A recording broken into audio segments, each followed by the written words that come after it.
আমরা দাঁড়িয়ে রয়েছি। আমার ক্যামেরা পার্সন তুষার ঘটক যে আর্মি ট্রাকটির ছবি দেখাচ্ছেন, এই ট্রাকটি কিছু সময় আগে যখন ফোর্ট উইলিয়ামের দিক থেকে রিজার্ভ ব্যাংক হয়ে রাইটার্সের সামনে থেকে আসছিল, ঠিক সেই সময় তার এই গাড়িটির পিছনেই কিন্তু ছিল সিপির convoy, Kolkata police commissioner Manoj ভার্মার কনভয় ছিল। এবং যেটা অভিযোগ সামনে উঠে আসছে, এই গাড়িটি বিপজ্জনকভাবে ড্রাইভ করা হচ্ছিল, আর যার দরুন কলকাতার পুলিশ কমিশনারের গাড়ি একটা বড়সড় বিপদের সম্মুখীন হতে পারত।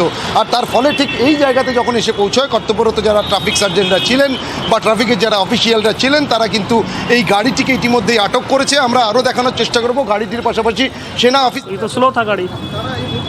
लेकिन अब तो ओ लेन पे था ना। हाँ, तो यहाँ पे पार्टीशन है। हमको तो ना ध्यान नहीं पड़ा कि हमको तो इधर ही जाना है, रेड लाइट है। अगर रेड लाइट इधर खुल जाएगा तो गाड़ी इधर जाने वाला इधर चला जाएगा। कोई था आपका पीछे क्या कमिश्नर की गाड़ी था? हाँ, तो हम रुके सर।